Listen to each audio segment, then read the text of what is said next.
Hay gente que desarrolla una carrera, una profesión científica o técnica y durante muchos años hace eso. Y a veces llega un momento en la vida en que deciden que quieren tener impacto más grande en la sociedad en general y se meten en política o quizás en la función pública. Hoy voy a tener el lujo de conversar con Lino Barañao. Lino es químico, hizo investigación durante mucho tiempo y hace ya 16 años decidió hacer este salto. Fue, entre otras cosas, ministro de Ciencia, Tecnología e Innovación Productiva en la Argentina. Fue una tarea muy difícil, tuvo altibajos, tuvo momentos buenos, momentos no tan buenos. Se ganó muchos amigos y quizás también algún que otro enemigo. Le voy a preguntar a Lino qué aprendió en todo este tiempo. Esto es Aprender de Grandes, el podcast donde comparto lo que aprendo mientras intento aprender durante toda la vida y lo que converso con gente que admiro. Si quieren desarrollar la capacidad de seguir aprendiendo durante toda la vida y también poder disfrutar de ese camino, los invito a la experiencia Aprender de Grandes. Nos vamos a encontrar en persona en Buenos Aires una vez por mes, un sábado, para seguir aprendiendo juntos, ojalá, durante toda la vida. Pueden ver más información e inscribirse en aprenderdegrandes.com/experiencia. Ahí los veo. Hola, Lino. Hola, ¿cómo estás, Sergio? Muy bien, muy bien. Bienvenido a Aprender de Grandes. Y quiero empezar con una pregunta grande para ver a dónde nos lleva. Y en tu caso me interesa mucho saber qué aprendiste de todos estos años, primero de hacer ciencia y después de hacer política científica. ¿Qué aprendiste en todo eso? Bueno, aprendí muchas cosas. Es difícil establecer una prioridad. Haciendo ciencia aprendí que es una actividad adictiva, que es un camino de ida.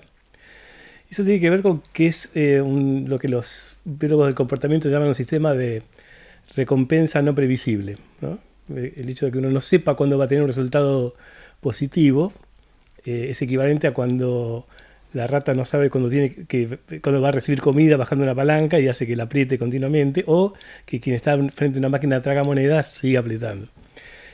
Y eso explica por qué los científicos se pasan 12 horas por día, 7 días a la semana, en un laboratorio. O sea, hay un fenómeno de adicción que uno tiene que tener en cuenta cuando se dedica a esta carrera, porque en muchos casos el entorno familiar puede resentirse. No ha sido mi caso, pero por otra parte las satisfacciones de hacer ciencia son tales que son difíciles de comparar con cualquier otra actividad. Supongo que cualquier persona que hace lo que le gusta siente lo mismo, pero Pasteur decía que uno tenía que vivir en la paz serena de los laboratorios y bibliotecas, porque uno ahí no siempre hallaría la gloria, que nunca iba a encontrar la fortuna, pero en su seno sentiría esa dulzura de haber aportado al mundo su parte de verdad, ¿no? Wow. Es un placer sutil, pero placer al fin. Y me parece que explica un poco esta diferencia que tiene la ciencia, que uno no solo siente un placer egoísta de satisfacer su curiosidad, que es el principal móvil, sino que piensa que en algún momento puede encontrar algo que realmente sirve. Y eso, bueno, se consolidó esa visión a lo largo de los años que me dediqué a la investigación. Y luego en la política aprendí que es una actividad bastante más compleja. Dicen que la política científica es en realidad un arte compuesto. La política es el arte de lo posible, ¿no? Y la ciencia, según definió un premio Nobel que se llama Peter Medawar, es el arte de lo soluble, no de lo que se disuelve, sino de lo que tiene solución. Y entonces la política científica viene a ser el hecho de encontrar soluciones posibles a ciertos problemas. Y eso es un desafío distinto del que uno encuentra en el laboratorio. Cuando uno hace experimentos en política científica, la otra diferencia es que si el experimento da mal, se entera todo el mundo. Cuando Claro. da mal en el laboratorio no se entera nadie. No lo publicás. No lo publicás, en cambio uno está continuamente expuesto al escrutinio de la gente, particularmente en una comunidad científica que no perdona nada, ¿no? Es muy crítica, que sabe hacer que está números, bien porque hace números porque es su trabajo, digamos, claro, inherente a su actividad. Uh-huh. Y lo que aprendí que en realidad para hacer política científica hacen falta dos disciplinas muy distintas. Una es la termodinámica y otra el comportamiento animal. Ok. Me intrigaste, ahora explícame. La termodinámica, porque es la parte de la física que tiene que ver con aquello que puede o no puede pasar. Uno dice, si es termodinámicamente posible, es que en algún momento va a pasar, puede pasar más lento, más despacio, pero va a pasar. En cambio, el comportamiento animal tiene que ver con las bases del comportamiento humano. O sea, yo siempre fui consciente de mi animalidad, ¿no? Desde chico. Y siempre tuve en claro también que nuestro cerebro está preparado para vivir en un entorno muy distinto y que los impulsos básicos que tenemos los seres humanos no son muy distintos de aquellos que tenía el hombre de las cavernas o nuestros ancestros primates hace millones de años. Entonces uno tiene que entender por qué la gente actúa como actúa y que aunque sea un investigador consagrado, lo que busca en definitiva es lo mismo que busca cualquier animal medianamente inteligente. Después se decora con una cantidad de sutilezas y demás, y uno justifica su comportamiento de otra forma, pero dicen que un ser racional es aquel que puede dar una explicación racional de sus actos, no que actúa motivado por la razón, ¿no? Entonces uno hace las cosas y después se explica por qué las hizo, pero uno tiene que entender qué es lo que busca la gente, que en general busca ser querido y pertenecer a un grupo.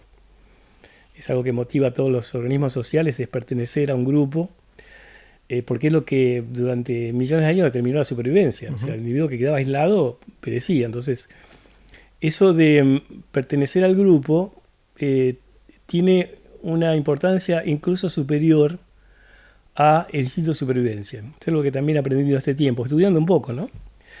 Que explica cosas que siempre me llamaron la atención. ¿Por qué hay mártires? ¿Por qué un individuo, claro, cuando se lo amenaza de muerte, o sea, o decapitarlo, si no abjura de su religión, no lo hace para salvarse, ¿no?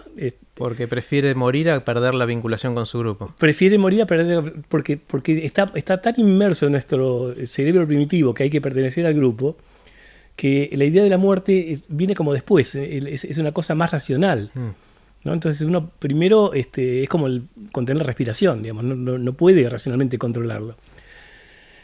Y eso hace que ese mecanismo sea tan fuerte que está por encima de cualquier determinación racional. Y tiempo atrás, un poco estudiando este tema, encontré el trabajo de un etólogo que se llama Bonnie Dunbar, es un etólogo escocés. Creo que está en Oxford, si no me equivoco. Que escribió un libro que se llama ¿Cuántos amigos necesita uno? El tipo hizo el famoso número de Dunbar. El famoso número de Dunbar, que él lo que hizo fue graficar en escala la superficie del cerebral de distintos primates y el tamaño de la comunidad. Y en una escala semilogarítmica de una recta, bastante parejita, y encontró que en los chimpancés el número de la comunidad es 50 y los seres humanos tenemos 50 veces más superficie cerebral, entonces diría 150 la comunidad. Porque es logarítmica. Claro. Porque es logarítmica.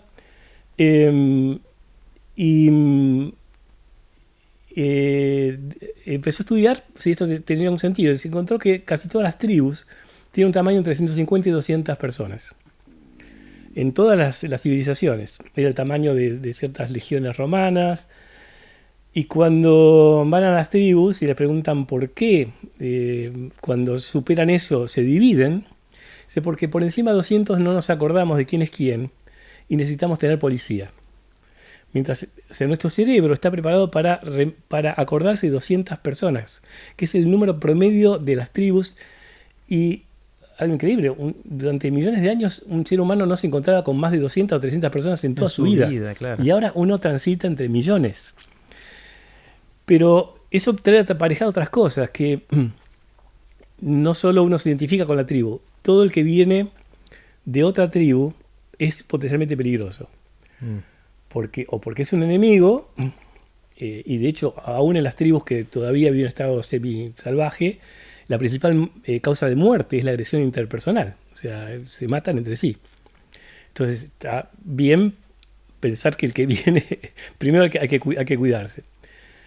Y segundo, puede traer una enfermedad. Y ahora sabemos que, sobre todo en África, hay virus que son letales. Esa persona que viene puede exterminar la comunidad. Entonces, la primera reacción es de prevención. Y hay estudios que muestran que uno tarda unos 100 milisegundos en identificar si la persona que viene es del palo o no. Amigo o enemigo. ¿No? Y eso lo verificaron acá con los mapuches, ¿no? También. Y es un mecanismo que está presente y se perfecciona. En el trabajo más reciente, los ex militantes de FARC, de la Fuerza de la Guerrilla Colombiana, mejoraron los tiempos para determinar si la persona que viene es civil o militar, por encima del ciudadano común. O sea, que tienen ese reflejo. Se puede entrenar también. Puede entrenarse, ¿no? Pero lo que hace es que a priori califiquemos al distinto como enemigo. Después tenemos que pensar que eso tiene una base muy antigua, que no necesariamente es así, pero estamos en un continuo proceso de modificación de ese software embebido que tenemos, y básicamente de eso se trata la civilización, ¿no? Y ha habido distintos intentos de superar esto de pasar de una pequeña tribu a una gran tribu, la supertribu. Y hubo métodos por la fuerza. Bueno, Gengis Khan lo logró, unificó casi todas las tribus de Siberia, de paso desparramó sus genes en millones de personas. Pero eso es relativamente inestable. Si uno va ahora, encuentra las mismas poblaciones que había antes de Gengis Khan. El otro fue la religión. La religión viene de religar, tratar de juntar. Claro. Pero muchas de las religiones en realidad terminan acotándose a grupos muy chicos. ¿Que es la iglesia o la iglesia, templo? Donde está. Y donde está la persona, en un radio no muy grande. Y una de las cosas que me llamó la atención, y me parece que lo más diferencial del cristianismo, es eso que dice Jesucristo, de que hay que de amar al prójimo, pero lo muestra con una parábola del buen samaritano. Uh-huh. Yo de chiquito pensaba que el buen samaritano era alguien del ejército de salvación, ¿viste? Era alguien bueno que venía y te ayudaba.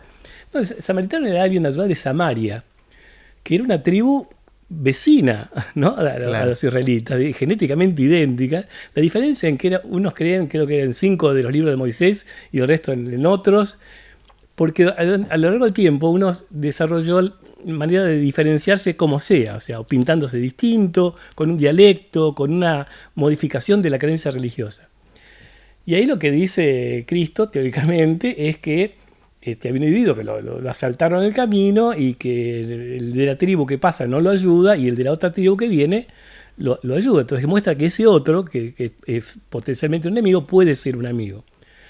Pero eso no encarnó en la religión, porque vos tenés, a partir de esa idea, ese intento del cristianismo de ser la religión universal, de 1500 años más tarde, en 1572, en la matanza de San Bartolomé, por mencionar una. 10.000 tipos se mataron, cristianos, católicos y protestantes, todos creyendo en la misma idea. Claro. Entonces, ese instinto de diferenciarse es muy fuerte. ¿Y esto surgió como reacción a la pregunta de qué aprendiste en la política? Aprendí eso porque me di cuenta de que esto es la base de la grieta, de que los seres humanos amamos las grietas. No es una consecuencia de una visión ideológica, ¿no? Esto lo aprendí en este último tiempo, sobre todo, que sufrí un poco el ataque de la propia tribu, claro. ¿no? O sea, ¿fue el principal ataque de la propia tribu de científicos que quizás no se veían representados, o era vos de tener un pie de cada lado de la grieta? Es eso, porque algo que no se admite es no cumplir con las reglas de la comunidad. O sea, todos los individuos sociales tienen como norma algo que se llama castigo altruista. Castigan a aquel que hace lo que no se debe. Eso es lo que mantiene la cohesión social, no es la buena voluntad, el instinto de cooperación. No, pues si vos sabés que te van a castigar por hacer algo distinto, cumplís con la norma.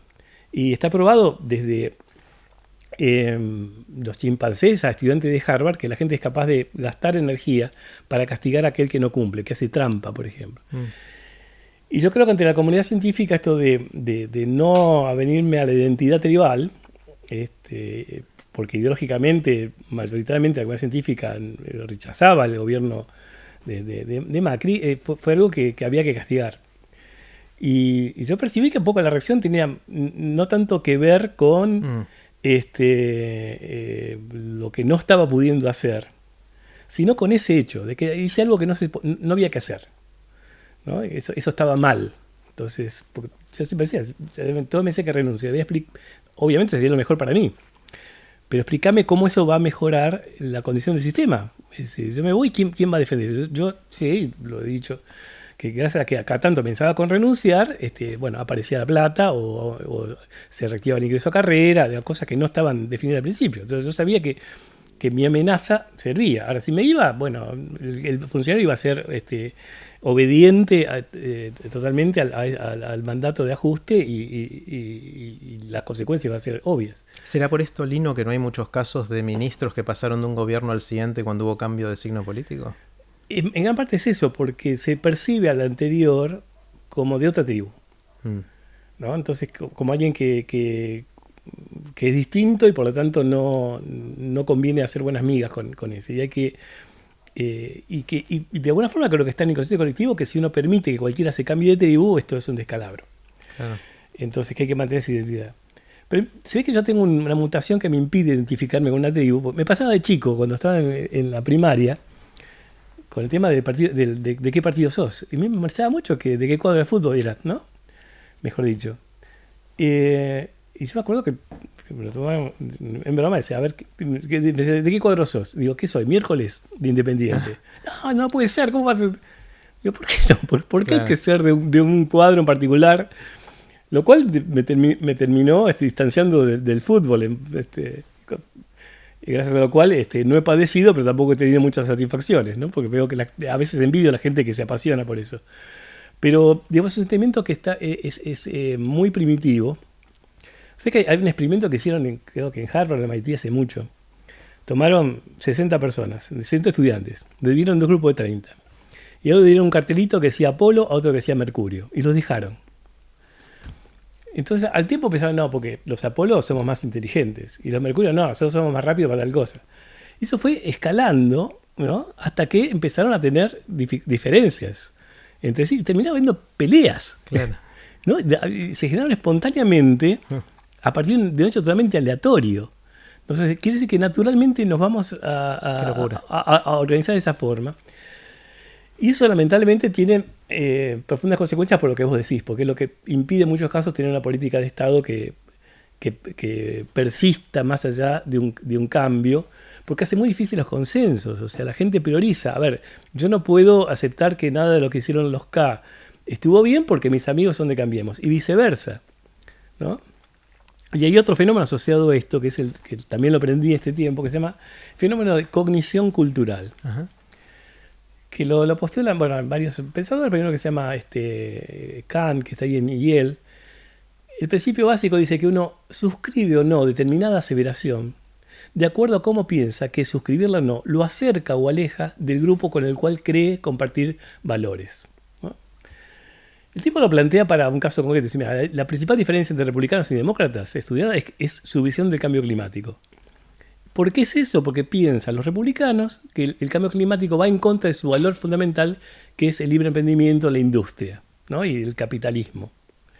Entonces, si vos les hablas del cambio climático, se siente automáticamente agredido. Ahora, si vos le decís a un republicano, ¿viste las oportunidades de negocios que se hablen a partir de las energías renovables? Le cambia la visión, no se siente amenazado. De hecho, cuando Trump asume y viene con esta visión de en contra del cambio climático, muchos de sus amigos republicanos dijeron, para un poco que yo tengo mucha plata invertida en energía eólica, solares, ¿no? Claro. Solar y todo. No tires abajo el cambio climático porque estamos haciendo dinero con eso. Pero eso, aplicado a la vida política, se traduce en lo que yo te decía, digamos, no aceptar que nada de lo que hace un gobierno de un signo está bien y viceversa. Y afortunadamente no tuvimos en Argentina una crisis tan profunda como para tener que repensar todo, ¿no? Estamos siempre en el límite. Obviamente uno no desea que ocurra eso, me parece que sea la peor manera de lograr un consenso. Pero me parece que la base de todo está en ser conscientes que tenemos una base natural de nuestro comportamiento.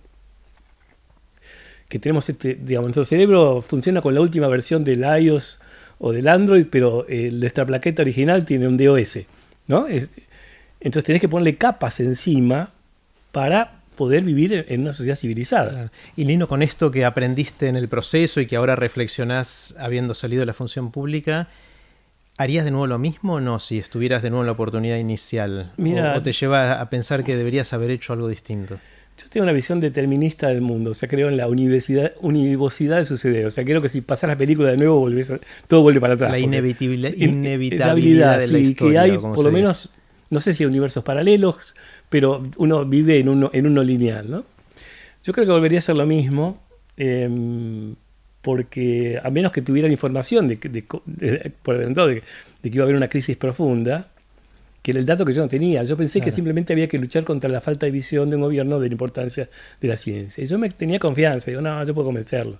Pero de repente hubo una crisis tal que el tema era que no había un peso en ningún lado, o sea, que no era que no me daba plata a mí, no me daban plata a nadie. Y haber logrado que en un contexto en que se echó gente de todos lados, haber incorporado 2.400 investigadores al CONICET, 400 a la universidad, no haber echado a nadie del ministerio de ningún lado, bueno, fue un logro. Digo, por eso estoy convencido de que fue positivo que me quedara, o sea, que aminoré el impacto negativo que tuvo una situación que obviamente no esperaba. Yo tenía una visión pesimista, digamos. Yo, una semana antes que me ofrecieran el cargo, decía que acá se venía una época nefasta para la ciencia, porque había visto lo que pasaba en la Ciudad de Buenos Aires, que no había un peso de inversión. Entonces, no es que tenía una gran expectativa de que sí, creo todo lo que me dicen, no sabía que iba a ser difícil. Pero el tema es cuando te dicen, bueno, sé vos el que se hace cargo, te inhabilitan el argumento de la crítica. Porque después, ¿qué digo yo desde afuera? No, está mal lo que están haciendo. Y decir, bueno, hubieras venido. Claro. Es decir, ¿con qué argumento critico? Entonces, yo creo que hubiera hecho lo mismo. Digo, no fue fácil, pero digo, si hago el balance de los 16 años que estuve, bueno, estoy plenamente satisfecho. Digo, no siempre... ¿Fueron 16 años? Yo empecé en el 2003 como presidente de la agencia. Claro. Empecé en el gobierno de Néstor, seguí con 2 de Cristina, más este. Claro. Entonces, me pude dar gusto hacer cosas que jamás pensé que se podían hacer. Claro. ¿No? Y cosas concretas, ¿no? Cosas palpables. Digo, bueno, no siempre pasa lo que uno quiere. Una vez me dijo Marcelo Elizondo, que es exfuncionario que estaba a cargo de exportar. Cuando uno asume como funcionario tiene que saber que va a haber 3 situaciones, no siempre igualmente repartidas. Una de las cosas que uno quiere hacer las puede hacer, las cosas que quiere hacer y no puede, y las cosas que uno no quiere hacer y tiene que hacer igual. Entonces, uno tiene que saber que eso va a ocurrir, ¿no? Que no es que uno llega y tiene todos los elementos para hacer una política, va a depender de uno. Tiene que negociar, y de eso se trata la política también. Claro. Entonces, digamos, este último periodo no fue fácil, sobre todo por eso, porque yo no soy inmune a ese fenómeno de tribal. Entonces, eso de sentirte fuera de tu tribu te hace sentir mal. Claro. ¿No? Y que mis amigos me critiquen, y con razón, para colmo. O sea, no puedo decir, no, mira, no es así, no es que estaba. Digo, yo tenía que adaptar mi discurso para no mentir y tampoco ser hipercrítico de la situación, porque estaba de un lado del otro lado del mostrador. Pero supongo que, digamos, con el tiempo esto se revisará, las cosas cambian. La visión cambia, pero te digo, si yo hago el balance, estoy plenamente satisfecho. Y vuelto a ese punto de tener que decidir si continuar o no, y supongo que volvería a hacerlo. Una de las cosas que a mí me gusta pensar siempre, teniendo yo también mi pasado científico, es que la preparación en ciencia, sobre todo en ciencia básica, te ayuda mucho en un montón de otras cosas en la vida, ¿no? Y a mí me pasó que pegué saltos en mi vida para otros lados y mi formación científica fue muy útil en esos momentos. Ahora, por lo que me estás diciendo ahora, me hace dudar de esta creencia que yo tengo, porque pareciera que para poder ser exitoso en la política no alcanza con saber entender la naturaleza o hacerle las preguntas para que te devuelva las respuestas, digamos, ¿no? Es algo que tiene más que ver con las relaciones humanas y estas dinámicas de grupos, sí, y el manejo del poder. Pero vos es que hay quienes piensan que para eso evoluciona el cerebro humano. Que el cerebro humano no evoluciona para entender el universo, para entender la mecánica cuántica, sino básicamente para determinar rápidamente si que venía el amigo o enemigo, para adivinar las intenciones del otro y en lo posible para manipular al otro para que pensara algo distinto. Es el cerebro maquiavélico, la mente maquiavélica. Porque hubo una presión selectiva para los tipos que eran hábiles para eso, sobrevivían y en muchos casos llegaban a ser jefes de la tribu y tenían muchos hijos. El tipo hábil políticamente tuvo más descendencia y eso termina desparramándose en toda la población. Pero si todo es difícil, digamos. Es difícil porque porque la formación científica te juega a veces en contra también, porque vos sabés que estás actuando irracionalmente. Claro. Quisieras que las cosas fueran de otra forma, decís, pero esto es así, hay una relación causa-efecto. Entonces te rebelás contra la necedad, porque si no puede ser que no entiendan. Claro. ¿No? Si yo a una persona le digo, mira, me dice, no sé, elimina tal subsidio a las pymes, y vos le llevás un pendrive con 32 estudios que te muestran que el Estado recibe un beneficio por subsidiar a la pyme, y así todo te dicen, no, porque no podemos dar la plata a las empresas, y lo tenés que hacer. Claro. Eso es difícil. Porque políticamente no podés explicar esa lógica que es más compleja y no se entiende. Lo peor es que no solo que disentís, tenés que hacerlo. Porque si no decís, bueno, está bien, me voy, ha sido un placer, que es la tentación político, que tenés. Claro. Entonces decís, bueno, a ver, voy a negociar, en lugar de esto le damos un crédito fiscal que compense. Tenés que encontrar manera de aproximarte a lo que vos pensás que hay que hacer, de una forma que sea digerible para el otro. Porque lo que no podés hacer es, cuando tenés un individuo que está por encima de la jerarquía, decirle, no, esto es una estupidez. Claro. ¿No? Entonces, tenés que decir, no, muy buena tu visión, pero fíjate que podríamos, de acuerdo a lo que vos me dijiste, ¿no? Es todo ese arte de convencer al otro de que la idea vino de él. Y sobre todo entender que esta visión sociobiológica me ayudó a entender el comportamiento del otro. Es decir, no ver al otro, así fuera el presidente o presidenta, como alguien que detenta un poder mágico, sino es un tipo como yo. A ver, claro. Y sirven cosas como, en definitiva, para aproximarte a un individuo con poder o a un perro desconocido, la cosa es la misma. Tienes que demostrarle que no lo vas a agredir, pero que no le tenés miedo. Y el mecanismo para eso es el humor. Si vos lo haces reír, le estás diciendo dos cosas. A ver, vos me caes bien, pero no te tengo miedo. O sea, no es que te pertenezco. Y eso establece una relación distinta, ¿no? Cuando yo la conocí a Cristina, ¿no? Yo iba con la específica idea de decir, a ver, que me detecte, ¿no? Para ver si podía ascender de presidente de agencia a secretario. Yo, si hago reír, estoy adentro. Claro. Porque a esta mujer nadie la hace reír. ¿No? Todo el mundo se le achica. Entonces, si vos vas a decir, mira, me acuerdo que, no sé, que estaba viendo en el consulado y hablaba de que había visto en el microscopio una célula, había distinguido el núcleo del citoplasma. Digo, pero es que un candidato a presidente hable de núcleo y citoplasma, digo, es un cambio promisorio. ¿No? Se me río pensando, ¿quién es este tipo? Claro. ¿No? Y eso funciona, digamos. Me parece que el humor es importante, incluso para la propia actividad. Yo siempre digo que, y se ve en ciencia, ¿no? Viste que generalmente cuando hay una conferencia científica afuera, el tipo empieza haciendo un chiste. La calidad del chiste se correlaciona bastante bien con la calidad de lo que viene después. Y la otra es que si un tipo no puede tomarse su actividad con humor, es que la tarea le queda grande. Claro. Tienes que ser capaz de reírte de lo que estás haciendo. Decir, mira, tengo mis limitaciones, esto es lo que se puede, y veremos qué pasa, ¿viste? Pero no es que te va la vida totalmente en eso, no es que haya gente malintencionada, o sea, es desactivar esta visión maniqueísta de la sociedad, de que hay gente intrínsecamente mala y gente intrínsecamente buena. Cosa que existe aún entre individuos que son racionales. A mí me pasa con amigos científicos que todavía te hablan en esos términos. ¿No? Porque fulano de tal quiere destruir el país. Digo, no, hice lo que pudo. A ver, te quiero ver en esa situación. Digamos, claro. Todos tenemos limitaciones, estamos condicionados por la educación, por una cantidad de cosas que hacen muy difícil hacer lo que uno quiere. Y siempre me acordaba, hay una obra de teatro de Sartre que se llama El engranaje. Y muy interesante porque son un periodista con su novia, amigos de otro tipo que llega a ser presidente de un país de Europa del Este. El tipo empieza a reprimir, los tipos lo desconocen al tipo, y vos pensás, el tipo es un tránfuga, es un dictador típico.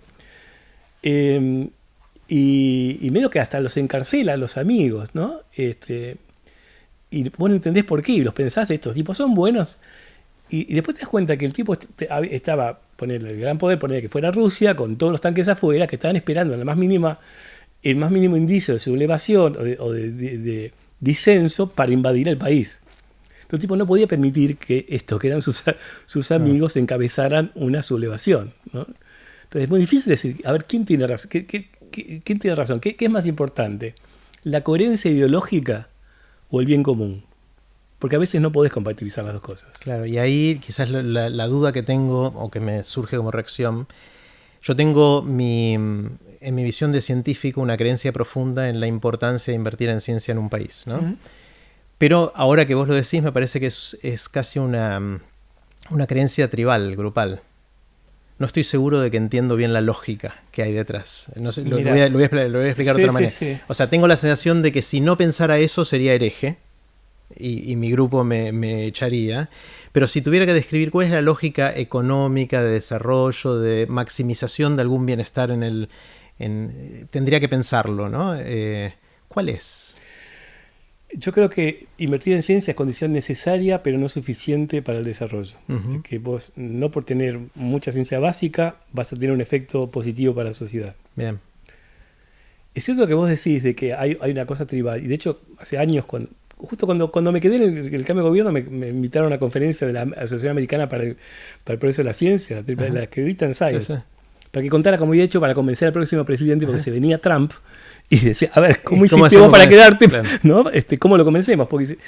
Porque lo que estaban viendo los sociólogos era que en forma creciente la sociedad empezaba a ver a los científicos como un grupo de interés particular. Lo cual era grave porque entonces las opiniones de los científicos no tenían credibilidad universal. Bueno, los científicos dicen que las vacunas no son malas. Pero están compradas por los laboratorios. O dicen que la Tierra es redonda. Y bueno, pero algún motivo tendrán.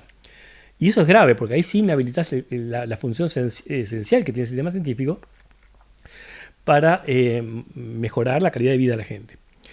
Pero digo, no basta con crear conocimiento. Entonces siempre digo que la tecnología, lo que se aplica, es el fruto de investigación básica, es el árbol. Entonces puedes decir, mira, hagamos una analogía con la fruta. Bueno, está bueno comer fruta, porque es saludable, vitamina C, todo lo que quieras. Bueno. No se puede comprar fruta porque la fruta de acá es distinta, tenemos que tener nuestra propia fruta. Perfecto, plantamos frutales. Plantamos árboles y empieza a haber frutos ahí. Pero vos, la instrucción que le diste a ese grupo de individuos es plantar árboles, porque en algún momento vamos a necesitar fruta. Pero no dijiste, cuidame la fruta y vendeme la fruta.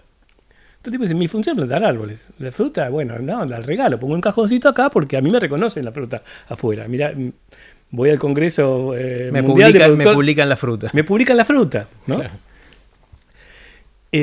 Entonces, si vos querés ser honesto con la sociedad, decís, mira, tengo que plantar árboles, pero tengo que tener fruterías. Porque si no, esta inversión nunca, no solo no te va a beneficiar, la fruta se la van a llevar y te la van a vender de otra forma acá. Se van a llevar la manzana y te van a vender la mermelada, que dio laburo en otro lado. Siempre digo que el conocimiento no se derrama, ¿no? Se sublima, pasa a estado gaseoso, va al hemisferio norte, se enfría y ahí da resultado. Y después lo compramos. No se derrama ni la riqueza ni el conocimiento. Vos tenés que tener vasos comunicantes. Y eso es una de las cosas que siempre me molesta, que cada vez que uno habla de esto, que hay que hacer transferencia y demás, la parte más recalcitrante de la comunidad científica piensa que los estoy atacando y que estoy pensando en sacarle insumos a la ciencia básica y que digo que hacer transferencia está bien y eso no. No, es justamente la mejor manera de defender tu trabajo es mostrar cada tanto que hay algo que sirve. Claro. Porque eso es lo que políticamente vale. Digo, eso no cambió con el gobierno. Siempre cuento cuando Cristina me dice vas a ser ministro, dice, pero ojo, no quiero ciencia por la ciencia misma, quiero ciencia que sirva para el desarrollo económico y social. Digo, perfecto, porque si fuera para hacer más ciencia, es Secretaría de Cultura. Digo, de acuerdo con eso, y yo venía pensando en esa vida hace tiempo. Cuando después me recibe Macri, me dice, está muy lindo la ciencia, bien, pero necesitamos resultados, necesitamos empleo, necesitamos activar la economía. Digo, no es que cambió, la visión era pragmática en ambos casos. ¿No? Lo que pasa es que en un caso había plata, sobre todo había plata de afuera. Con Cristina tenía la libertad de pedir plata al BID, al Banco Mundial, y la usaba yo. Y después se cortó eso y lo que viene del Tesoro, bueno, fue bajando a la medida que las finanzas públicas decayeron. Así que las cosas que aprendí, cuando yo empecé con la función pública cuando fui elegido secretario de investigación de la Facultad de Ciencias Exactas, ¿no? En el año 2002. Me puse a estudiar. ¿Qué hace? Sobre la universidad y demás. Encontré una encuesta que para mí fue esclarecedora. Se hizo en Canadá. Entonces, iban y le preguntaban a la gente, el Canadá tiene universidad pública también. Dice, señor, ¿usted tiene hijos? Sí. ¿Sus hijos fueron a la universidad pública? No. ¿Qué espera usted del egresado de esa universidad pública? Y la respuesta mayoritaria era, quiero que ese egresado genere un puesto de trabajo digno y bien remunerado para mi hijo que no pudo ir a la universidad. Esto es elemental, dice, pagaste la carrera, ese tipo, devolveme algo. Porque yo vivo a 3 horas de la universidad, porque no tengo plata, porque por más que esté abierta la puerta, si vos no llegás, no entrás. Y esto de que la universidad tiene que generar empleo no está en ningún discurso. Entonces dije, bueno, hagamos algo. Y lo que hice fue que creé la incubadora de empresas en la facultad. Contra la posición de la ortodoxia académica y los estudiantes de izquierda. ¿Cómo será que cuando hacemos la resolución, que es la incubadora tiene que estar al servicio de las necesidades sociales y del mercado? Me objetó la palabra mercado. El mercado es un término neoliberal. Digo, bueno, vos haces un curso de física en sociales y te va a decir que el término fuerza es autoritario. Digo, eso es hecho real, el mercado existe. Claro. Esos eran los del Partido Comunista Revolucionario que decíamos los chinos. Y me acuerdo que como a meses me toca hablar con el embajador de China y le digo, miren lo que hacen los chinos en mi facultad. Dice, no, dígale a esos chicos que vengan a hablar conmigo. Es porque en China, si un estudiante o un profesor encuentran algo valioso, tienen la obligación de crear una empresa al servicio de su pueblo. Digo, es como una obviedad, es una perogrullada lo que está diciendo. Pero no está instalado. Entonces, yo vi lo difícil que era hacer una empresa tecnológica. Digo, Exacta genera 1 de cada 6 trabajos del país, trabajos científicos, ¿no? Un sexto de la producción mundial viene de Exacta, nacional viene de Exacta. A puesto de trabajo no ha generado muchos. Digo, claro. El MIT genera 1 de cada 15 puestos de trabajo de Estados Unidos. Wow. Claro, porque algunos van y fundan empresas que después... O sea, no solo por las startups, sino porque los que salen fundan empresas. Entonces, vos decís, todo graduado del MIT creó empresas. Era una economía como la de Tailandia hace un tiempo. Claro. Digo, si yo aplico ese mismo parámetro a la uva, y estoy en problemas. Entonces, ¿cómo defiendo ante el ciudadano común que paga impuestos, que su hijo no va a la universidad, sobre todo en épocas que no había tantas universidades ahora cercanas como hay? ¿Cómo le explico para qué hay que poner plata en la universidad? Y esa cuestión tribal de ponerse en contra de que deje de ser ciencia básica pura y pase también a interesarse en las aplicaciones, es algo que se parece también a una cultura que hay en contra de los que quieren hacer difusión de la ciencia, ¿no? Sí. O sea, más básico todavía. Tal cual. De contar qué es lo que hacen y que está mal visto. Pero eso es el castigo altruista. Yo pertenezco a mi comunidad que hace ciencia básica. Si vos haces transferencia o divulgación, estás haciendo algo que es pecado. Yo te tengo que castigar de alguna forma. Porque si no, estás atentando contra la cohesión de mi grupo. Yo participé en muchas comisiones evaluadoras del CONICET, ¿no? Y había acuñado un término, una frase que decía que ningún evaluador usa criterios según los cuales él mismo quedaría mal parado. Claro. Obvio también. Si yo publiqué trabajos en la revista húngara de egiptología y viene un tipo que desarrolló una curita que cura no sé qué cosa, digo, no, eso no puede estar bien, porque entonces yo viví equivocado. Y eso vale para todo. Hay un investigador famosísimo, que no cambió de tema desde que hizo su tesis, ¿no? Con Leloir. Cada vez que alguien cambiaba de tema, se ponía como loco. No, ¿por qué cambió de tema? Y bueno, me acuerdo, un físico que se ve de Olinti, hacer una cosa aplicada. ¿Por qué cambió de tema? Pues no, eso no está bien. Yo decía, que vos no lo hayas hecho no implica que esto no esté bien. Claro. Entonces, ese es el problema de las comisiones asesoras que tienen inercia y impiden en muchos casos esa transferencia. Pero más grave aún, condenan a veces la originalidad. Yo tengo una anécdota de esas anécdotas que repito. Cuando estaba en la agencia, decíamos, había prioridades. Bueno, la informática era una prioridad, ¿no? Ciencia de la computación. Entonces pido a ver lo que estamos financiando. Del total, bueno, era menos del 5% que iba para ciencia de la computación. Digo, ¿eso es una prioridad o no es una prioridad? Digo, a ver quiénes se presentaron. Entro a ver unas cosas más o menos de robótica. Después veo un proyecto presentado por 3 investigadores que siempre lo menciono porque es un caso real. Sebastián Chitel, Joch Heinz y Verónica Becher, que meses atrás, por distintos motivos, habían sido premiados por la originalidad de su trabajo. Digo, primer pensamiento, estos genios se olvidaron de llenar la planilla. Porque pasa, ¿viste? Le pusieron un cero de más y el sistema te lo retira. La carátula está bien. A ver, también la evaluación. Un evaluador está todo muy bien. Otro evaluador dice, este proyecto es original, demasiado original. Y le puse una B. Demasiado original. Digo, pero ¿quién te dijo que había que castigar la originalidad? ¿Para qué estamos acá? Claro. Obviamente no podía rescatar. Digo, bueno, a ver, bajemos la línea de corte, financiamos por lo menos el 7% para informática y entró. Pero eso me dejó preocupado. A ver, también me pasó cuando yo presenté mi primer proyecto diciendo que iba a clonar vacas. Me rechazaron por 2 motivos. Decía, el doctor Nino Bañado no es veterinario. No pertenece a la tribu que se ocupa de la vaca. Segundo, pensar en clonar vacas en Argentina es utópico. Me rechazaron. Hoy Argentina es el país que más bichos clona. Es una industria. Claro. ¿No? Digo, ¿por qué no podemos dar la oportunidad de apostar a pleno? Siendo que la única forma que vamos a entrar en el mapa mundial de la ciencia es apostar a pleno. En tener ideas originales. ¿No? Entonces, siempre hubo esa esquizofrenia entre lo que uno proponía como política para el país y lo que las comisiones evaluaban.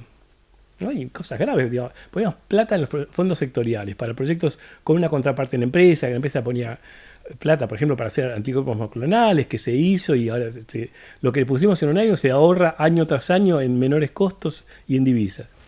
O sea, cerraba por todos lados. Pero ¿qué pasaba? Empezaba el proyecto y los investigadores decían, mira, ¿sabes qué estoy pensando? No puedo participar de esto porque no voy a publicar en 4 años y me voy a caer de la carrera. Claro. Entonces, digo, ¿para qué le estamos pagando el sueldo? A ver, es complicado. Lo mismo que el otro gran debate de que aparentemente el único destino de un doctorado es entrar al CONICET. Un doctorado es alguien que se lo entrenó para obtener, procesar y aplicar información. Y eso sirve en cualquier rama. Digo, no es cierto que el único lugar donde puede hacer un trabajo fructífero es en el CONICET. Más aún, te puedo mostrar casos en que no es así. Hay una empresa que se llama Terragen, que está en Rosario. La fui a ver el año pasado. 3 becarios, son una historia. Estaban en un laboratorio de microbiología, de investigación básica. Viene una enfermera, ¿no? Con una tirita. Dice, ¿puedo hablar con algún investigador? Sí, ¿qué le pasa? Tengo un problema, no hay más de esto. ¿Qué es esto? La cinta para controlar el autoclavado del material. No había importación, no sabemos si estamos esterilizando el material en el hospital. Bueno, empezaron a pensar, bueno, mira, vamos a hacer unas cápsulas de Petri con bacterias, las ponemos, vemos si se mata o no, una cosa muy rudimentaria, pero zafamos. Empezaron a ver, digo, a ver, ¿podemos hacer esto? Bueno, empezaron a hacerlo. Se fueron del laboratorio, crearon una empresa. Con los instrumentos que teníamos en el ministerio le dimos 800.000 pesos. Recaudaron $14 millones de inversiones privados. Crearon una empresa que emplea 300 personas. El 20% hace investigación y desarrollo y exporta a 40 países. O sea, a ver si yo digo, señora, le voy a dar una opción. ¿Qué prefiere? ¿Que ese chico haga microbiología, publique en Cell, o que hagan esto? Claro, la respuesta va a ser muy clara. Obviamente no la voy a hacer porque me ganó el odio de la comunidad. Pero lo que está claro es que hay una alternativa y que no todo puede estar en la generación de conocimiento, porque si no dedico gente a transferirlo, no es estéril la inversión. Claro, sí. Una de las cosas, Lino, que se dice mucho y se habla de cómo la ciencia fue impactada desde el 66 hasta ahora, después de la noche de los bastones largos y de toda la emigración que hubo del sistema científico en aquel momento y que ya no es lo mismo, ¿no? Entonces, ¿es así o no? O sea, ¿qué dicen los datos? ¿Tenemos buena ciencia o no en el país? Mira, es cierto que hubo un bajón. Lo del 66, ya que lo mencionás, me parece importante porque es uno de los elementos que me motivó a quedarme. Porque vos cuando hablas con la gente que estuvo en el 66 se fue, a muchos les quedó el remordimiento. Dice, yo me fui porque me ofrecieron buen laburo afuera. O porque me sacaron a palos de acá. Pero no había una amenaza tan grande. Lo que dice Baroto, dice, no hubo tanto peligro, no había peligro de vida en el 66. Me golpearon a 3 o 4 en venganza porque le habían tirado monedas a la banda de la policía la semana anterior. Era cuestión bien de lucha de patotas, ¿no? Pero no había un riesgo de vida. Y la gente optó por irse y abandonar porque consideraban una afrenta, porque ideológicamente no podían colaborar con un gobierno autoritario. Ahora eso provocó un bajón en la ciencia argentina muy importante, porque ¿qué pasó? Vinieron los mediocres y ocuparon lugar, ¿no? Entonces yo he hablado con mucha gente que repensaba eso, y decir, bueno, si hubiéramos tenido un espacio de discusión colectiva y no cada uno haber pensado lo que nos convenía, hubiéramos tal vez encarado esto de otra manera. Y eso es un poco lo que yo pensaba, digo, también, yo me voy, ¿quién va a venir? Digo, a mí me conviene, yo me salvo. Pero no voy a estar tranquilo desde afuera si esto no ocurre. Claro. Pero es cierto que hubo un periodo de alta creatividad en el 66 que costó mucho recuperar, porque hubo mucha mediocridad que tapó esos lugares, y que comenzó, te digo, la recuperación comienza paradójicamente el menemismo con la creación de la Agencia de Promoción Científica y Tecnológica, idea de Juan Carlos del Bello, de venir un sistema moderno de financiar una idea con toda la plata que se necesitaba y demás, y ahí vos ves cómo empieza a subir. Y de además el número de publicaciones empieza a crecer fundamentalmente desde 2003, después baja un poquito, después de 2003 hasta el año pasado sigue subiendo. Cosa que me sorprende porque en los últimos 4 años siguió subiendo. A pesar de que había menos financiamiento. Plata, digo. Eso muestra la creatividad del investigador argentino. O cierta inercia, ¿no? Quizás lo que se invirtió. Sí, pero vos sabés que desde la crisis de 2001-2002 enseguida ves un bajón así. Ah, mira. Y después de 2003, o sea, que 1 o 2 años en inercia. Hubo un financiamiento mínimo y la gente se las arregla, con colaboración externa o lo que sea. Pero digo, no es que hubo un parate y que quedó todo en la nada. Las líneas siguen y ni bien le poner un poco más de plata, esto sigue creciendo. Pero el tema es que, sobre todo desde el 2003 hasta el 2013-14, lo que ves es que aumentó mucho, no tanto la publicación global, sino las publicaciones en el tier 1 o 2, o sea, la revista más alto nivel. O sea, lo que empezó a ver es que hay trabajos en Science, Nature y Cell publicados íntegramente en Argentina. Eso no ocurría desde hacía mucho tiempo. Desde el 66, digamos, no ocurría. Y ahora tenés grupos desde acá que publican muy bien. Y lo que ves cuando damos los premios, cuando dábamos los premios Susay, es que si vos tomás un tipo que hizo la carrera afuera y volvió, y otro que estuvo acá, que no se fue, el currículum es más o menos parecido. O sea que durante esos periodos de 2013 a 2013-14 hubo fondos suficientes para hacer ciencia de buen nivel acá en el país. Ahora, si yo tuviera que hacer algo que es muy difícil de hacer, es eso, apostar a pleno, apostar a nuevas ideas. Porque con la ciencia incremental nunca vamos a subir, digamos. Todo el mundo lucha ¿por qué? Por tener el paper que le permite seguir en la carrera. Y entonces apuesta a lo seguro. No a la idea innovadora. Cuando hicimos los proyectos tipo 5 para grupos consolidados, la idea era poner más plata, por más tiempo, para darles un paraguas para que la gente pudiera arriesgarse más. Uh-huh. Y fue muy difícil. A la gente no se arriesgaba, era un poquito más de lo que ya venían haciendo. Y ahí trajimos evaluadores de afuera, y yo eran 4 disciplinas, una por una disciplina. Primero, no lean el CV de entrada, porque van a estar condicionados. Lean la idea. Y califican la pregunta a responder y si es original o no. Uh-huh. Y si el título del proyecto es Estudio de los posibles factores, tírenlo. Ya está, porque no va a haber nada novedoso.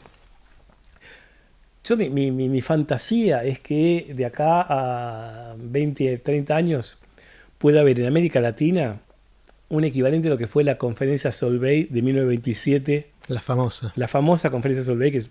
Con la foto esa. Vos es que yo... hace 2 años hice un doble peregrinaje, ¿verdad? Fui a Jerusalén, que mucho no me conmovía, pero después me fui a Bélgica. Primero estuve en Suiza, estuve en Basilea, hice el caminito que hacía Einstein desde su casa a la oficina de patentes, a ver si se me ocurría algo.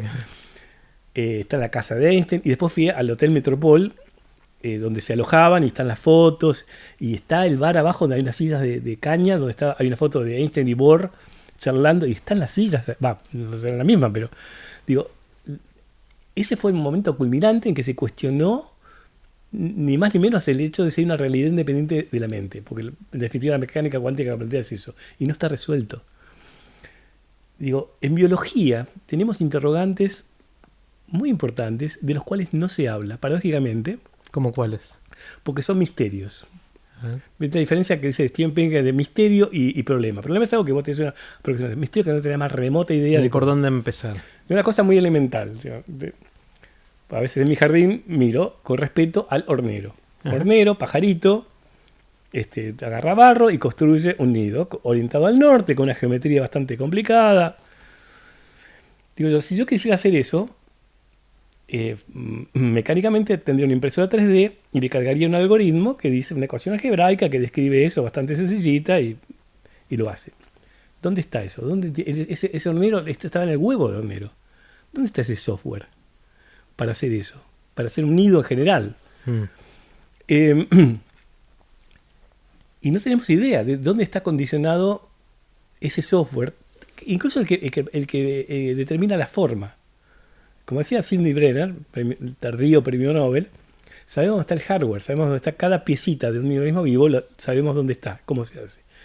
Cómo se estructura la forma de la hoja, el color, la distribución de color y todo. No sabemos escribir eso, pero ni ahí, ni sabemos ni dónde está, ¿no? Y eso tiene el tema del conocimiento o la inteligencia animal, ¿no? Es un misterio que tiene una potencial aplicación práctica, digamos, y es una de las cosas que en realidad ya me estoy involucrando, que es esta relación de inteligencia artificial e inteligencia animal, que funcionan totalmente distinto. La gente está fascinada de la computadora que le ganó algo a Lee Sedol. Muy bien, digo, esa computadora estuvo entrenándose a una velocidad pasmosa, analizando millones de cosas, y consumía 1 kilowatt, ¿no? Lee Sedol lo hizo comiendo un plato de arroz, probablemente. 30 watts gasta el cerebro. Claro. Digo, acá hay algo que no funciona igual, ¿no? Los organismos vivos vienen aparentemente con lo que se llaman priors, son un set de software ya establecido que adaptan para hacer cosas. Entonces hay toda una corriente que tiende a pensar, a ver si logramos hacer un robot que tenga eso. Un robot que sepa que tiene que construir algo y que no lo hace determinísticamente, sino que encuentra cosas y las hace. ¿No? Ese sería el salto. Es como una inteligencia artificial general. Que al mismo tiempo nos permitirían plantear modelos para testear si los animales lo hacen así o no. ¿No? Porque es eso que decía Richard Feynman, que dejó escrito: What I cannot make, I don't understand. O sea, lo que no puedo hacer, no lo entiendo. Si no lo puedo construir. Entonces hay un gran misterio ahí. Que probablemente la solución venga de la gente que viene de la física o de la computación. Entrando a uno de los blogs, había 2 ingenieros de Dell, ¿no? No sé qué comportamiento están haciendo de una abeja, una cosa así, una cosa elemental. Dice, mira, yo hice un programita que hace lo mismo, me lleva 22 megas el programa. ¿Dónde está eso? Claro. O no lo hace así. ¿No? Hay cosas que me fascinan. La pasaba una abeja que veía, la pusieron a que mirara a otra empujar una fichita adentro de un arquito de fútbol, ¿no? Y entonces le daban agua con azúcar.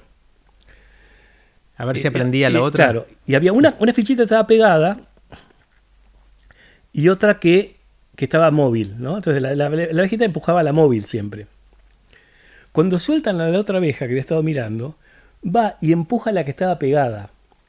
O sea que no copió exactamente, porque ella no sabía que estaba pegada. Esa decía, ¿por qué no usa esta otra que está más cerca? Eso se llama piratería visual. Es como aprenden todos los organismos las cosas que no vienen sabiendo. Y aprendemos nosotros también. Nosotros aprendemos vendiendo tutoriales de YouTube. Porque es la manera más práctica. No hay una máquina que haga eso hoy.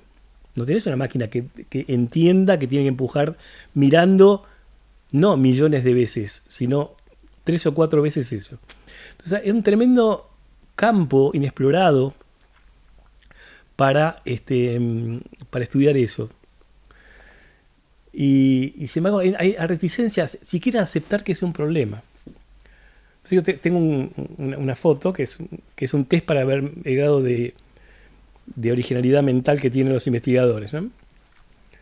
Tengo un amigo cuya hija estudia los elefantes marinos y les puso un aparatito de GPS y estudia la trayectoria. Entonces me manda uno y dice, mira esto, una elefanta marina.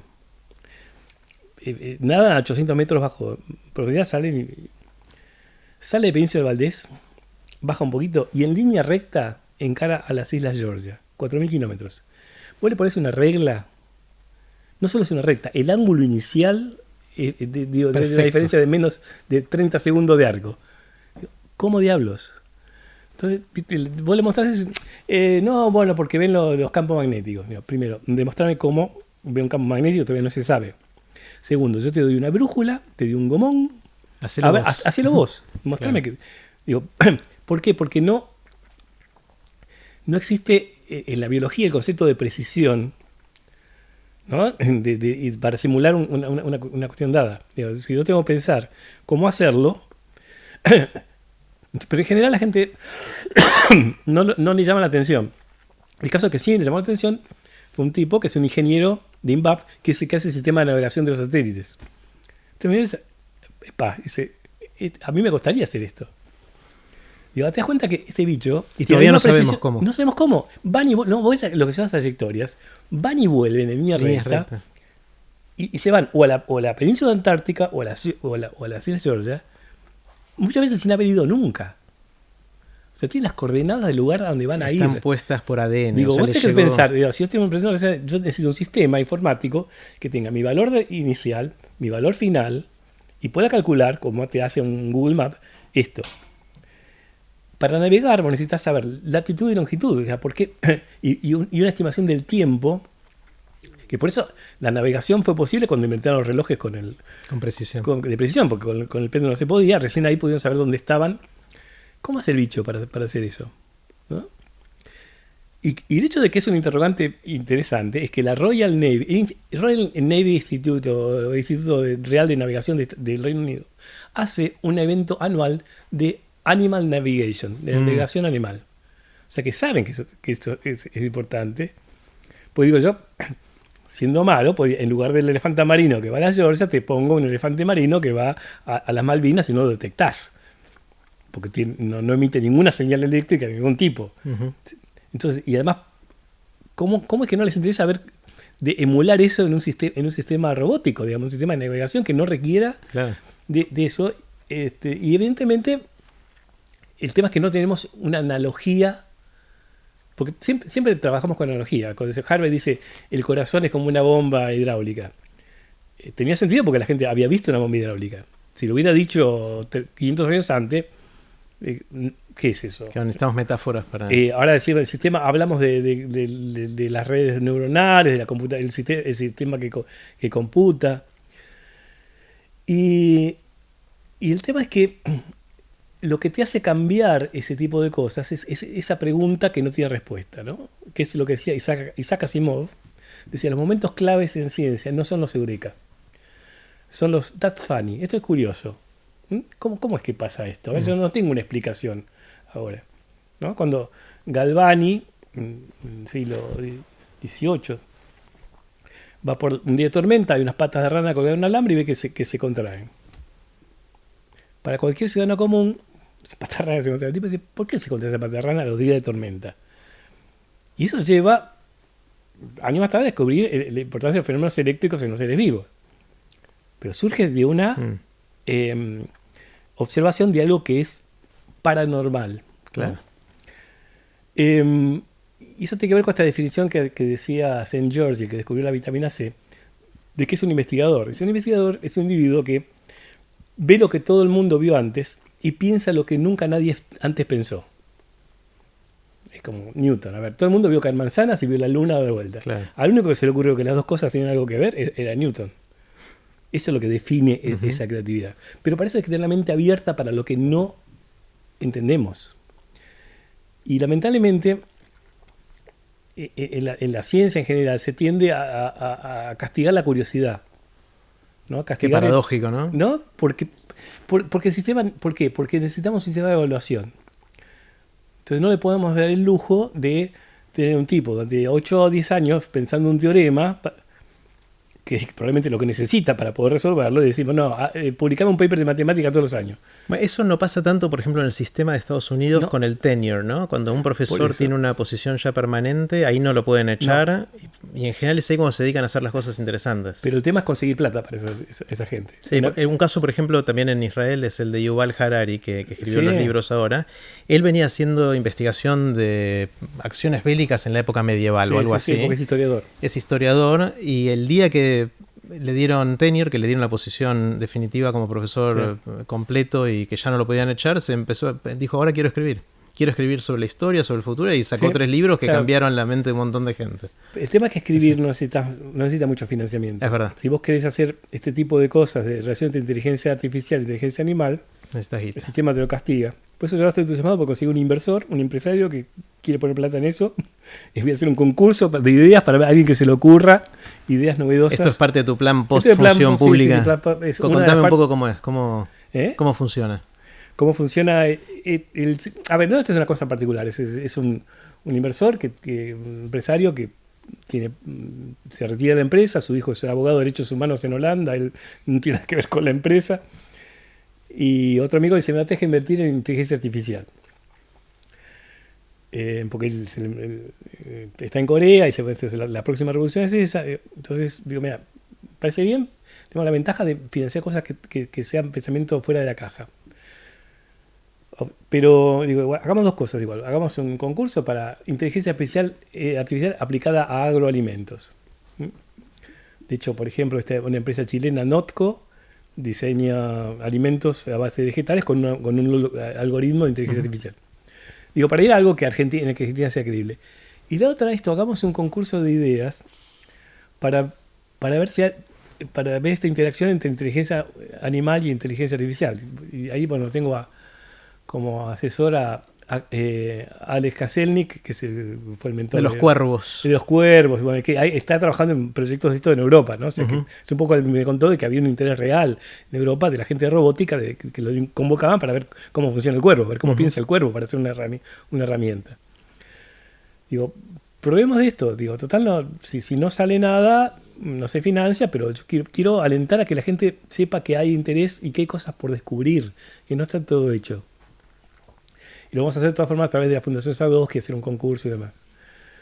Eso es una parte de mi proyecto futuro. La otra tiene que ver más con, volviendo a lo mismo, cómo demostrar que la ciencia genera empleo y divisas, ¿no? Cómo ver que todo este capital que hemos invertido, cada vez me preocupa, porque antes de irme le llamo al subsecretario de Estudios y demás, digo, ¿por qué no me calculás desde 2003 hasta ahora cuánto gastó el CONICET? Digo, para saber de cuánto fui responsable. Viene 8.760 millones de dólares. Digo, es mucha plata. Es una represa. Digo, quiero creer que está en algún lado esto. Tenemos que aprovecharlo porque no se puede haber disipado. Claro. No es poca plata. Está bien.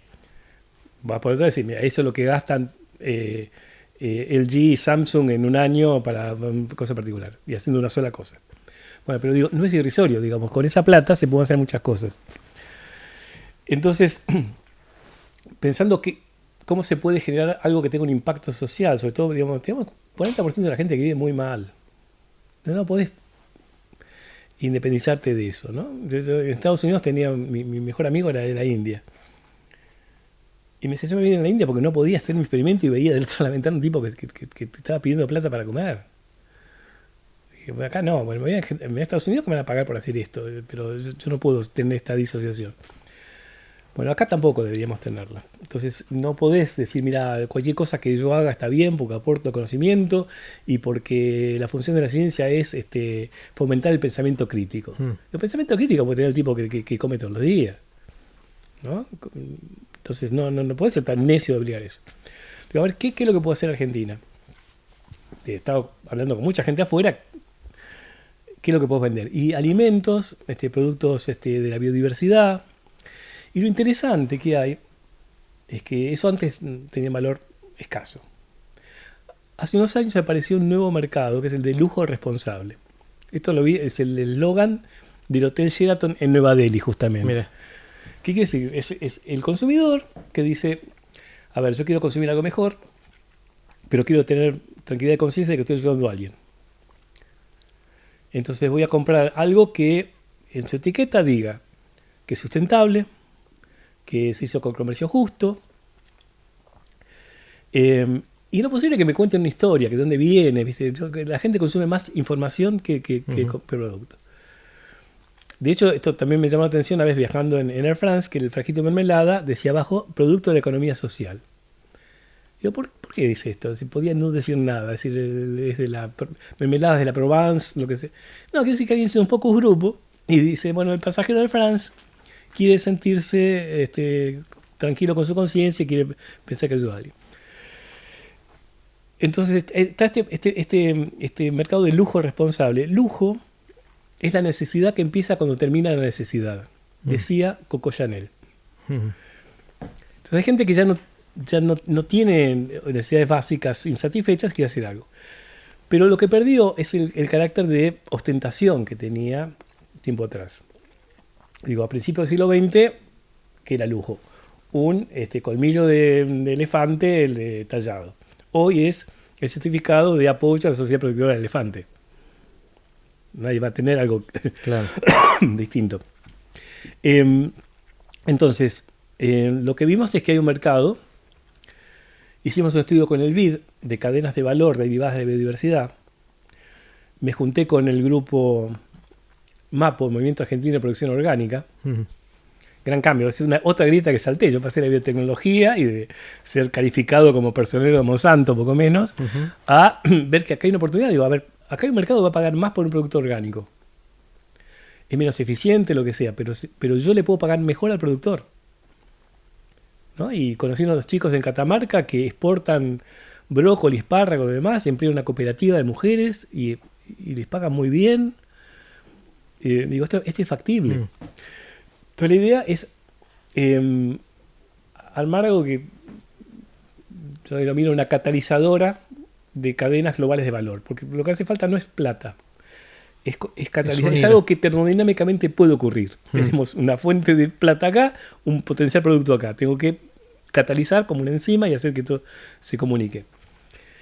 Y lo que estamos haciendo es trabajar esto con el BID y con las cooperativas agrícolas.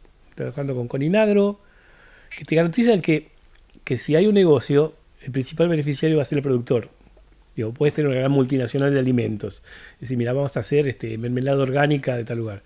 Pero no tengo manera de verificar que al productor de la fruta le van a pagar lo que corresponde. Y la idea es que salga elaborado de origen. Y para eso necesitas unas tecnologías que no están usualmente asociadas con la producción de alimentos. Por ejemplo, hicimos una experiencia yendo a Singapur con una empresa que hace pizza orgánica, que está implementando tecnología de blockchain para trazabilidad orgánica, con otra empresa que se llama RCK, que es la líder de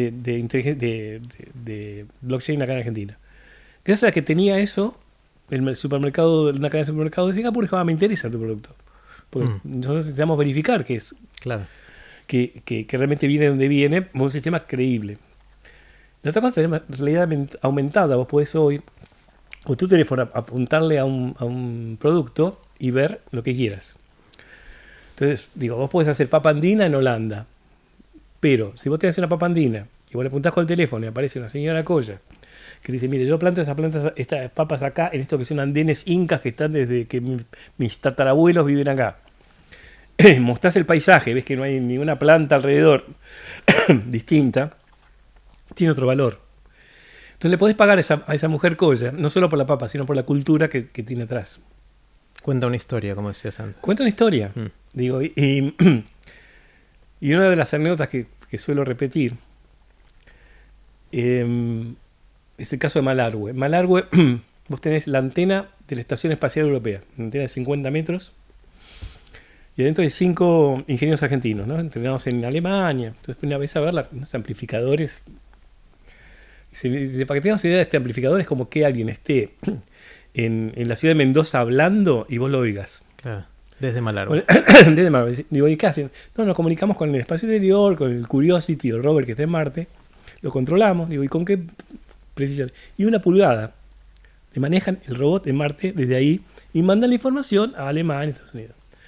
Vos hacías 20 kilómetros de una cooperativa, una comunidad criolla que se llama Payún Matru, que lo único que tenían guanacos y no sabían qué hacer con los guanacos.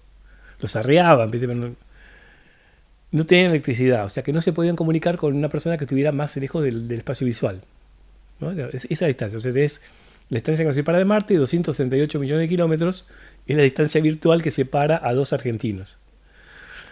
Entonces, hubo dos investigadores del CONICET, especialistas en comportamiento animal, Gabriela Lichtenstein y Pablo Carabanchay, que les enseñaron cómo manejar los guanacos adecuadamente, para que no sufrieran, cómo esquilarlos, cómo recuperar la técnica de los incas. Pero el tema es qué hacer con la lana, con la fibra de guanaco. Entonces se armó un consorcio que tuvieron el CONICET, el INTA, el INTI, la universidad. Y le financiamos la construcción de un galpón en medio de la nada. Trajimos unas máquinas de Canadá y empezaron a hilar esa fibra. Esa fibra vale $700 el kilo. A esas máquinas son eléctricas, entonces se les puso grupo electrógeno. Y una vez que tuvieron electricidad, los chicos de la Estación Espacial Europea les pusieron un plato y tienen internet. Esos tipos saltaron 1000 años, así, en 2 años con eso. Y te digo, de las cosas más reconfortantes que he hecho. ¿No? De ver una señora que dice, quiero aprender inglés. Y digo, claro, por primera vez había venido el técnico canadiense, la máquina, y nunca habían oído a alguien hablar en otro idioma. Claro. Entonces te das cuenta, ese es el salto de calidad de vida que podés lograr con una tecnología que es elemental, si querés. Pero lo que tienes que hacer es articular, ¿no? Y ayudarlo, porque ese tipo no es como una empresa de software que sabe exactamente qué necesita, qué le va a vender, cuánto vale y demás. No tiene idea. Entonces el Estado no puede esperar la demanda. Claro. Bueno, desde el punto de vista de la actividad privada, pareciera como que tenés menos variables y tenés más control sobre lo que va a pasar. Obviamente no tenés todo el control porque depende de negociaciones que tengas que hacer, tecnologías que funcionan o no funcionan. En la actividad, en la función pública, por lo que hablamos antes, y todos estos temas tribales y todo lo que venimos conversando, es más complicado. Y a mí siempre, cada vez que pienso en la posibilidad de hacer algo así, me agarra un dolor de estómago. Porque digo, no importa lo que hagas, te vas a enemistar con la mitad de la gente. Sí, y eso, o sea, como me hace ruido por todo. ¿Por qué tiene que ser así? O sea, Mira, es por múltiples motivos, porque los sistemas de recompensa no son un poquito perversos. O sea, un funcionario público que se arriesga a hacer algo y pone su firma, si sale mal, puede tener un problema judicial. Si no firma nada, no lo van a echar. Pero tampoco va a lograr nada que cambie. Pero no lo premian. Digamos, si no lo premian si tuvo un éxito y lo castigan, si lo premió, ¿cuál va a ser la consecuencia de comportamiento? A ver, no voy a hacer nada. Por las dudas, no firmo. Claro. Entonces, ese es el tema de la trama estatal. Y la falta de una burocracia con compromiso. El tema de burocracia acá está muy denostado. Yo una vez fui a la India, un estado del medio de la India, que estaba en un conflicto, una guerra, una crisis política. Entonces hablo con el gobernador y me dice, no, quieren dividir el estado y quedaría un estado inviable de 60 millones de personas. Una Argentina. Claro. Es un estado inviable para los 1.100 millones de personas. Entonces puedo hablar con tipo gobernador del estado de la India, no sé, hablando de nanotecnología, le cuento como le podía contar a la señora de la esquina, ¿viste? O un gobernador de acá, ¿viste? Que es la nanotecnología, el tipo me escucha. Cuando toca hablar, él me cuenta todas las cosas que se están haciendo en la India, de la nanotecnología, con una precisión increíble. Yo qué curioso que un político sepa tanto de nanotecnología y dice, perdón, yo no soy político, soy burócrata. Y lo decía con orgullo. Con orgullo. Dice, yo soy un funcionario, un técnico, cuya función es gobernar adecuadamente y necesito esta información. Los políticos los que hacen estas estupideces de querer dividir el Estado para poder tener cada uno una parte. Claro. Entonces, él denostaba, le despreciaba al político y consideraba que el burócrata era el individuo responsable y profesional. Claro. Es lo que nosotros diríamos estadista, ¿no? Alguien que mira más allá del corto plazo. Una escuela de política profesional, bueno, como tiene Francia, ¿no? Tipo que con la de Sciences Po, tipo que se preparó para eso. Acá hay mucho amateurismo en la política. Y mucha ambición personal, ¿viste? Es el espacio de poder, ¿viste? Poder tener tu oficina, tu auto, tu secretaria. Después, ¿qué haces? Y bueno, no sé, son 4 años, después vemos. Eso es lo que es muy desgastante. A mí eso es lo que un poco me limó en todo este tiempo. Es decir, que no hay la misma convicción por lo que estás defendiendo en todas las áreas de gobierno.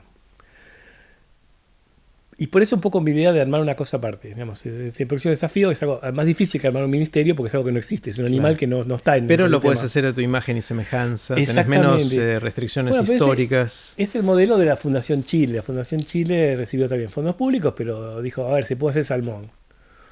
Y de repente, bueno, sacando los problemas ecológicos y demás, porque como todo puede derivar en algo no deseado, pero exporta más salmón que cobre y generó puestos de trabajo en lugares donde no había nada. ¿No? Obviamente, digamos, como modelo de una gestión que tiene un objetivo, usa la información, hace la prueba de concepto y verifica y después el sistema funciona, me parece que es lo que está faltando. Porque en todo el sistema científico argentino, como en gran parte de Latinoamérica, el problema está en la vinculación entre la creación de conocimiento y su aplicación. Y esas son las unidades de vinculación tecnológica. Y acá no funcionan. Hicimos esfuerzos, creamos unos másters de gerenciamiento tecnológico y demás. Se jerarquizó un poco, pero no tiene la envergadura que debería tener en función de la cantidad de conocimiento que está acumulado. Pensá que vos tenés, no digo 9.000 millones, pero tenés miles de millones de dólares en conocimiento acumulado que tenés que usar. Claro. Entonces, ¿por qué perecedero? Entonces esa es mi angustia, digo, alguien tiene que usar eso, porque si no, esto no es defendible. Pero un poco la idea es esa, digamos, trabajar con las cooperativas y juntar el mundo de la inversión con el mundo de las cooperativas de impacto social, que tampoco tiene mucho antecedente, ¿no? Porque acá tenés el típico inversor de capital de riesgo que invierte en una startup, decuplica su valor, se va, y después viene una gran compañía y se compra la startup y se fue. Para algunas cosas sirve, para otras no. Lo que yo quiero es demostrar que hay gente que tiene laburo gracias a algo que hemos hecho, ¿no? Está buenísimo. Lino, quiero hacerte preguntas cortitas. Sí, las preguntas son cortitas, pero vos tomate el tiempo que quieras para responder cada una, obviamente. Y la primera es la pregunta de la máquina del tiempo. Suponete que tenés un amigo, una amiga que finalmente inventa la máquina del tiempo, algo que muchos de nosotros soñamos, y viene y te dice, Lino, te invito a que hagas un viaje, va a ser un viaje de ida y vuelta, vas a ir a donde y a cuando quieras, y vas a volver después al aquí y al ahora. Pero es un solo viaje, es medio tacaña tu amigo o amiga. ¿Y a dónde irías? ¿Al futuro o al pasado, para empezar? Iría al futuro. Al futuro, mira. Sí, iría al futuro y acá en Argentina. ¿Dentro cuánto? Y yo te diría unos 70, 80 años. ¿Qué querrías ver? ¿Por qué te intriga eso? Porque yo hago la versión inversa, ¿no? Mi abuelo, Teófilo Barañao, que se llamaba Teófilo y era Teo, amigo de Juan B. Justo, ¿no? Y entonces le invitaba a su chacra ahí en San Miguel. Y me imagino en 1930, por ahí, o un poco después, hablando del futuro del país y demás, ¿no? Y jamás se hubieran imaginado que el nieto de mi abuelo iba a ser ministro y que su oficina iba a estar mirando a la calle Juan B. Justo, ¿no? Digo, probablemente se sorprenderían, ¿no? De ver qué pasó después. Claro. Y qué pasó en el país después. O sea, mi abuelo además era especialista en cooperativas. O sea, me gustaría que me viera continuando con eso. No sé el caso de mi familia, pero me gustaría ver qué pasó en el país. Y esperaría no desilusionarme. O sea, soy optimista, creo que vamos a estar mejorar, bien. Que vamos a estar bien en algún momento. Que estamos pasando por esta crisis adolescente, pero en algún momento nos vamos a encarrilar. Es como una adolescencia larga que estamos teniendo. Sí, pero bueno, ¿sabes que tiene sus ventajas? Cuando vos ves lo que pasa en los países escandinavos o en Europa en general, sí, están muy encarrilados, demasiado encarrilados, claro. Y no pasa nada. Sí. Me gusta. Un poco de caos no está mal. Un poco de caos no está mal, siempre y cuando puedas capturar el valor de la creatividad, que no se disipe, que la gente no se decepcione, ¿no? Y que no se desaliente, sobre todo. ¿Hay algo que querrías haber sabido cuando estabas empezando de chico, de adolescente, de joven, que no sabías y ahora sí sabes? En otras palabras, ¿qué le dirías al Lino de 20 años? Vos sabés que hay un concepto que yo aprendí cuando empecé a dar clases más tarde, ya me había recibido y todo, y que me sentí estafado en la facultad porque digo, me contaron menos de la mitad de la realidad, que es el concepto de información. Mm. El concepto de información, su definición, su relación con la entropía y demás, con lo que no viene el caso ahora. Es fundamental, me abrió el mundo de la vista de cómo funcionan las cosas, especialmente los seres vivos, ¿no? La pregunta que tiene que ver con qué es la vida de Schrödinger. Entonces así que ahora empiezo mis clases, sea lo que sea, empiezo hablando de eso, ¿no? Y le pregunto a los chicos a ver, que me digan, a ver, supongamos que hay una realidad independiente de ustedes, que no está conectado a la computadora de Matrix. ¿Qué hay en el mundo? Y todo el mundo te dice, bueno, energía, materia, y bueno, que son lo mismo. También hay energía oscura y materia oscura, pero no sabemos muy bien qué es. Pero ¿qué más?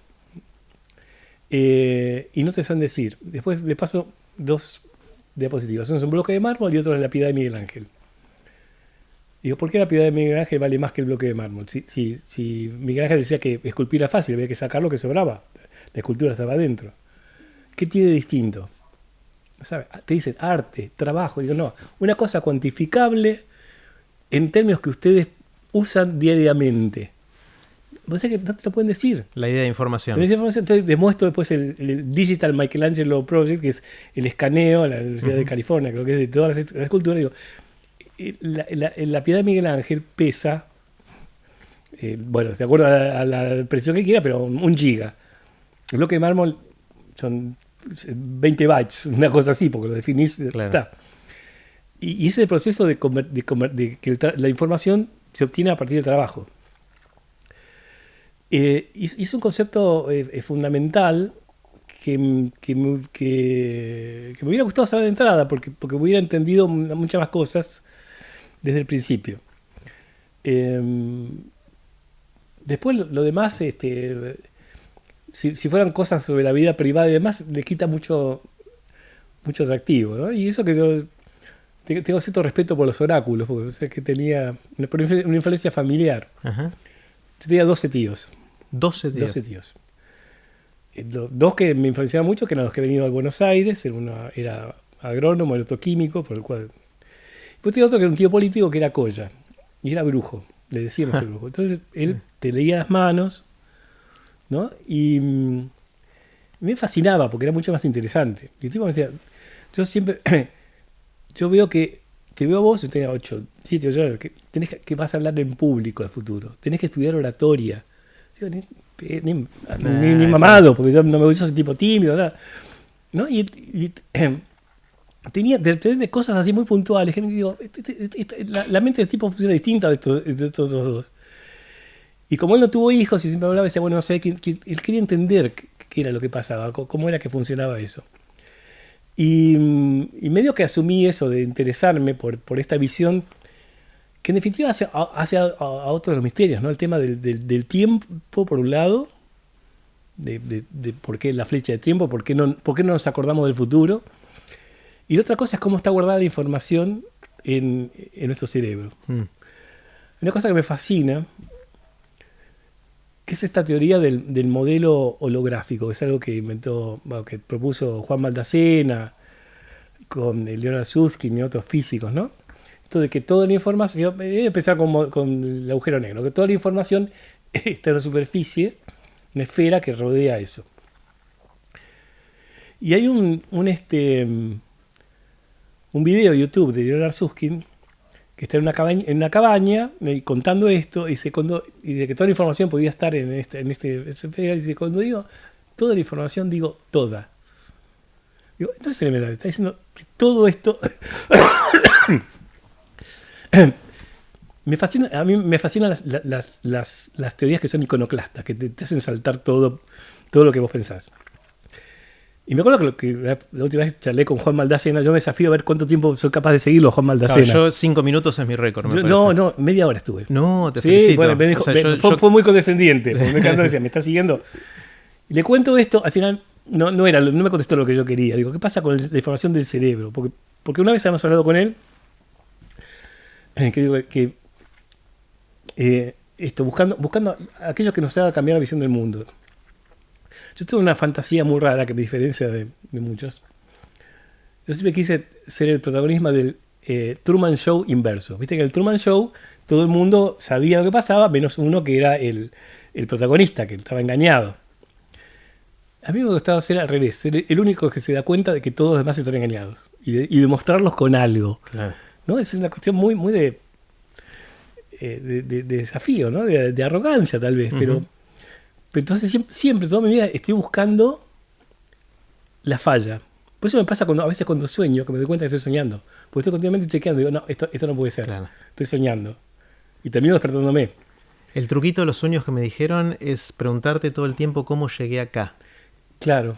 Porque en la vida diaria uno puede decir, bueno, me tomé el colectivo, me vine, No, caminé, esto, bueno, lo otro. En los sueños uno aparece en la escena. Me pasa eso, yo me interrogo y digo, pero, ¿cómo puede ser que esté esta persona acá? Claro. O sea, así como cuestiono los sueños, lo hago con la realidad, porque tengo la esperanza de encontrar algo que haga saltar todo, ¿no? Yo siempre digo que cuando era ministro era como un hereje acá en un monasterio. Digo, el tipo que estaba tratando de soltar toda la estructura lo habían puesto arriba. Claro. No se me dio, todavía no encontré la manera, pero bueno, a lo que voy es este concepto de información. ¿Dónde está? ¿Cómo está almacenada la información? Una vez escuché a Watson, ¿no? De Watson y Crick, decir en una conferencia que no solo no tenemos la más remota idea de cómo está almacenada la información en el cerebro, sino que no podemos mencionar a nadie que haya hecho una contribución significativa. Eso pegándole a Crick, digamos, Claro. porque no hay nadie... Porque no Crick hay un estaba Watson, dedicado a eso. no hay un Watson y Crick del cerebro. Claro. Entonces, me parece que estos misterios son los que no solo a mí, me parece que es la clave para traer vocaciones a la ciencia. Es decir, no está todo hecho, ni mucho menos. O sea, otra frase que me gusta es que el freno para el avance de la ciencia no es la ignorancia, es la ilusión de conocimiento. El creer que ya entendemos, que es lo que nos viene pasando de la historia de la humanidad. Siempre creímos que sabíamos todo. Y cada tanto aparece algo que nos hace cambiar totalmente Claro. la visión del mundo. Yo creo que sería sano eso, ser consciente de eso, de que hay mucho por saber, y que eso que hace interesante de que hace la ciencia, ¿no? Claro. Que no es que falta el fileteo final, no, son cosas falta fundamentales. una pared por pintar. Lino, ¿hay algo sobre lo que hayas cambiado de opinión recientemente? Que pensabas para un lado y ahora pensás para el otro. Bueno, un poco lo que te contaba antes de los alimentos orgánicos. Yo pensaba que eso era comida de hippies y que no tenía ningún sentido. Y ahora lo valoré como una manera de producir una cadena de valor que genera empleo. O sea, no es que científicamente haya cambiado mi opinión, pero sí descubrí una dimensión que no tenía en cuenta y que me parece que es posible aprovechar. ¿Qué es lo que te asombra? ¿Qué te sorprende? ¿Qué es lo que mirás y decís, wow? Me sigue asombrando los seres vivos. O sea, desde chiquito yo tenía una gran curiosidad por las plantas. Es el día de hoy que sigo plantando una semilla y veo que sale una planta y digo, ¿cómo diablos? Digo, esto es maravilloso. Esto funciona a contrapelo de cómo funciona la realidad. Y siempre tuve una gran curiosidad. ¿Tenés alguna, perdón, No, es eso. ¿tenés alguna habilidad inútil? Sí, tengo una que es embocar el valero. Bien. Porque ¿Y mi eso viejo me decía- lo practicas mucho o es, No, lo descubrí hace poco y vi que, te sale? que todavía conservo ese circuito. Mirá. Estoy tratando de hacerla productiva, desafiando a los amigos de mi hijo a ver cuánto embocan el coso y apostar.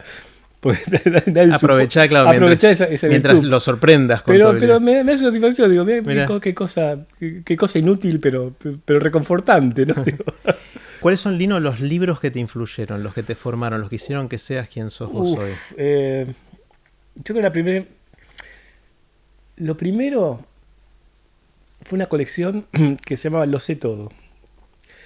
Que yo no me di cuenta que era tan importante hasta que escuché a Alan Pauls decir que cómo lo habían influido, porque Lo sé todo era una colección de 12 tomos que tenías capitulitos de 2-3 páginas, pero todo igual. Era el átomo, historia de la Biblia, Leonardo da Vinci, los picaflores, todo era igual y presentado de una forma atractiva. Yo me los devoraba. Pero de alguna forma es formativo para que no haya jerarquías, o sea, todo me atrae. Entonces, y continúo siendo lector compulsivo de cualquier cosa. Lo que pasa es que ahora me pasa que dedico horas semanales a leer Nature, Science, New Scientist y The Economist, todas las secciones de ciencia. Y todavía no sé si no será como invocar el valero, digo, ¿para qué estoy diciendo todo esto? Pero me fascina todo, o sea, y eso es que, bueno, tiene que ver con esto, con el placer de entender, en definitiva. O sea, es una adicción, como que quiero que entender cosas me produce placer. Si mirás lo que está pasando en el mundo, que están pasando un montón de cosas que hasta hace muy poquito no pasaban, que nos sorprenden todo el tiempo, ¿cuáles son las que más te interesan? ¿Cuáles son esas cosas en las que te enfocás, que querés saber más? Bueno, un tema, digo, que es bastante obvio, que me parece que lo que está cambiando todo es el tema de la inteligencia artificial, ¿no? Hay varios documentales ahí en YouTube que te dejan preocupado, en definitiva, sobre las consecuencias, obviamente positivas, de un software que te apuntás a una planta y te dice que lo uso con frecuencia, a los sistemas de escaneo de face recognition, de reconocimiento de caras, que en China te permite saber dónde está cada persona, en qué momento y haciendo qué. Es como la fantasía del Gran Hermano, ¿no? Hecha realidad. Está bien, mostraban que gracias a eso saben si la persona estuvo cerca del foco de contagio del coronavirus o no, pero también saben si asistió a tal lugar. Y es utópico pensar que esa herramienta la va a usar solamente los buenos. Los buenos. Claro. No, nunca ha ocurrido eso, que una tecnología es de uso privativo de alguien. Y la otra cosa es el impacto en el empleo. O sea, el hecho de esto de que hay toda tarea rutinaria tarde o temprano va a desaparecer y que está empezando a ocurrir. Y me preocupa porque digo, hay que hacer algo porque si ya estamos mal ahora, donde todavía hay tareas manuales, ¿cuál es el futuro para Argentina si no reentrenamos o creamos actividades donde la gente se pueda insertar? Hay una pregunta que se hacía Richard Feynman, que de hecho lo tiene en la primera página de los Feynman Lectures on Physics, que es un libro de las clases de Feynman de física que yo me devoré cuando estudiaba física, era como y me motivó muchísimo. Y hay una pregunta que la tomo prestada y quiero hacértela, que es la pregunta del cataclismo. Suponete que viene un cataclismo y de un día para otro borra todo el conocimiento que hay de todas las áreas y de alguna manera quema esa información y genera la entropía que mencionabas antes. Pero vos tenés la oportunidad de construir una frase de 2 o 3 líneas, cortita, que en pocas palabras condense lo que vos crees que es importante de pasar a las próximas generaciones, de lo que vos sabés, vos aprendiste, vos viviste. ¿Qué dirías en pocas palabras? Hay una frase que a mí me fascina por la cantidad de información, la densidad de información. Eso. Que es una de Wheeler, que es la famosa Eat from Bit. A ver. Eat from Bit es que las cosas, o sea, existen a partir de la información. Que la información es lo esencial, el bit. Y hacer cosas a partir de eso. Porque eso remite a otro de mis superhéroes, que es el demonio de Maxwell, un famoso físico. Era, contando brevemente, un experimento pensado que una caja con un émbolo que se puede mover, con una puertita y un demonito ahí que ve las moléculas de gas y si viene rápido la hace pasar y si no, la deja. Si eso ocurriera, a cabo de un tiempo habría moléculas que se mueven muy rápido de un lado y muy lento de otro, gas caliente, se expande, empuja el émbolo y produce trabajo mecánico. Sería una máquina universal. Entonces está generando trabajo a partir de nada, o sea, está generando energía a partir de nada. Y fue un problema muy difícil de resolver hasta hace muy poco, porque nadie entendía de dónde salía ese trabajo, hasta que hay ese trabajo de calcular de que ese demonio, para poder hacer esa operación, necesitaba una memoria. Y borrar memoria consume energía. De hecho, las computadoras consumen energía cuando borran, cosa que para mí no era intuitivo. Pero extrapolando eso a lo que veníamos hablando antes, esto era producir trabajo mecánico a partir de información. Para mí, generar empleo a partir de conocimiento es el desafío, ¿no? Por eso el demonio de Maxwell es casi tu obsesión. Yo quisiera ser el demonio de Maxwell en ese sentido. Creo que es esa. Y la otra fase sería, las cosas no son lo que parecen. Pensemos que probablemente nuestro cerebro no sea capaz de entender todo. Es lo que decía Haldane, otro pensador. El universo no solo es más complejo de lo que pensamos, probablemente sea más complejo de lo que podemos pensar.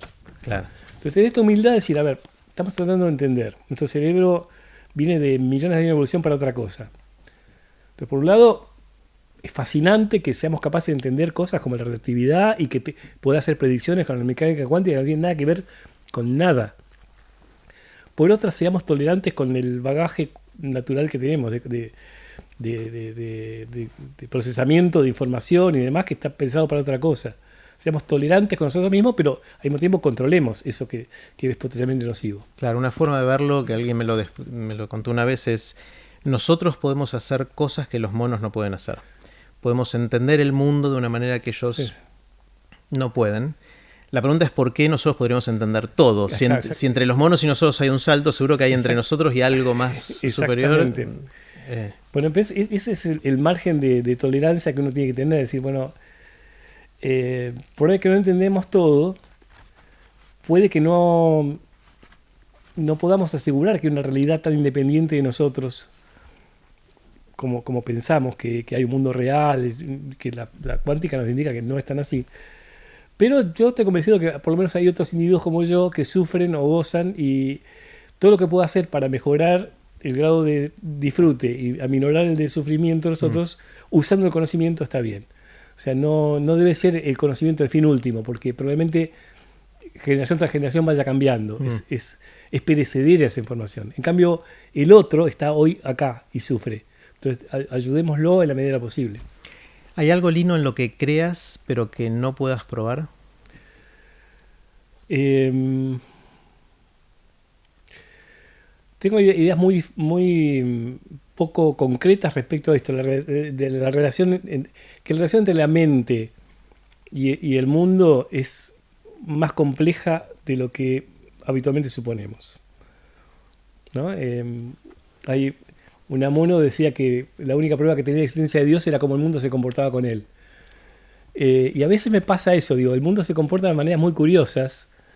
No, como soy ateo practicante, no supongo que hay un Dios atrás, pero digo, acá hay algo que me hace sospechar de que la realidad sea más compleja. Eso es como en el sueño, digamos. Acá está pasando algo que indica que no todo es vigilia de los ojos abiertos, ¿no? Como decía... bueno, se me fue el escritor. Ya que estamos citando... Macedonio Fernández, perdón. Bien, voy a citar a Chekhov. Él decía que si en una obra de teatro, en el primer acto hay un rifle, aparece un rifle en el colgado, puesto en un estante, sí o sí en el segundo o el tercer acto el rifle tendrá que ser disparado. Si no, no tendría que haber estado ahí. Y nosotros tenemos un charango ahí que me animé a traer, que no es decorado. Y alguien me contó que más o menos tocas el charango, o te gusta el charango, ¿no? Sí. ¿Te animás a agarrarlo o no? Me animo a agarrarlo, no voy a tocar mucho, porque a cambio de eso te voy a contar. Es un hermoso instrumento y difícil. Una de mis satisfacciones en la vida fue que una vez toqué charango con Jaime Torres. ¡Epa! Toqué el charango que hizo el padre de Jaime Torres, que estaba en el lobby de un hotel en Catamarca. Y bueno, me aproximé, lo vi ahí, le conté que yo era aficionado, y me puse a tocar el charango de él, y él me hizo el acompañamiento. Epa. Y me decía, y me identificaba las canciones que iba tocando. Tal. Y lo gracioso es que después se encuentra con otro subsecretario mío en otro lugar y dice, yo trabajo con Lino Barañao. Y dice, alumno mío. Pero no me dediqué a o sea, que me fascinan los instrumentos musicales, toco de oído, pero no seguí por una cuestión mitológica. Yo me llamo José Lino Salvador, entonces opté Lino, que es el más pagano de los nombres. Pero Lino, en la mitología griega, era hijo de Apolo, el dios de la racionalidad, y de Calíope, de una musa. Y hay dos versiones sobre la muerte de Lino. Una es que Apolo, dios de la racionalidad, celoso de que él tocaba el arpa pero Lino era mejor, lo mató por celos. Y la otra es que le encargaron a Lino que le enseñara a tocar el arpa a Hércules. Y Hércules se cansó, se enojó y le partió el arpa en la cabeza y lo mató. O sea que esto de dedicarse a la música no es para Lino. No es nunca me dediqué a eso. Pero como suele ocurrir, mis dos hijos tienen dotes musicales, sobre todo mi hijo que toca maravillosamente el piano. Y me acuerdo que le compré un piano de cola, pero estudias computación. Ese fue el acuerdo. Teclas iba a tener en algún lugar. Claro, sí, sí, sí. Y mi hija tocaba la flauta traversa. Pero no, me gusta, más que tocar, me gusta el instrumento y esto de manipularlo. Pero es más, estaba pensando que ahora que tengo más tiempo libre voy a retomar. A volver, está buenísimo. Una de las cosas que a mí me desvela es cómo hacer para despertar pasión por algo en otros, sobre todo en los chicos, pero en general en gente de todas las edades. Yo tengo esta sensación de que si lográramos descifrar cómo eso sucede y poder ayudar a que la gente desarrolle una pasión por lo que sea, después esa persona con esa pasión va a aprender, va a estar motivado, va a contagiar su pasión a otros, va a poder realizarse, sobre todo ahora que hay tantas formas de aprender cosas dando vueltas por todos lados, ¿no? Ahora, si no está la pasión, nada de eso sucede. Entonces, una de las grandes preguntas para mí de la educación es cómo hacer para ayudar a los chicos a descubrir pasiones o desarrollar pasiones, ¿no?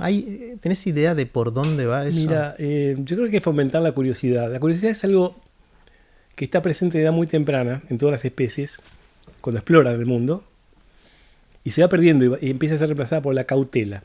Lo cual está muy bien, porque ser curioso de grande es peligroso. De hecho, mi padre murió de curiosidad a los 89 años. ¿Qué le pasó? En la noche de agosto, me da mi madre y dice, mira, tu padre está afuera, está muy congestionado. Estaba en casa, digo. Voy, y dice, no, estuvo toda la noche afuera en el jardín, era la noche de invierno crudo. Digo, ¿qué estás haciendo afuera? Dice, no, que había un bichito que hacía un ruidito que yo nunca había oído, quería saber qué bichito era. Esta curiosidad por los seres vivos, ¿no? Se agarró una neumonía y terminó muriendo 15 días más tarde, ¿no? Pero hasta ese momento, digo, tuvo una vida excelente. Yo creo que hay que retroalimentar eso, que la gente suele hacer, los chicos se puedan hacer preguntas y sentir el placer de entender. Si vos le das, es como la comida y el hambre. Vos tenés que satisfacer el hambre primero y ahí va a disfrutar de la comida.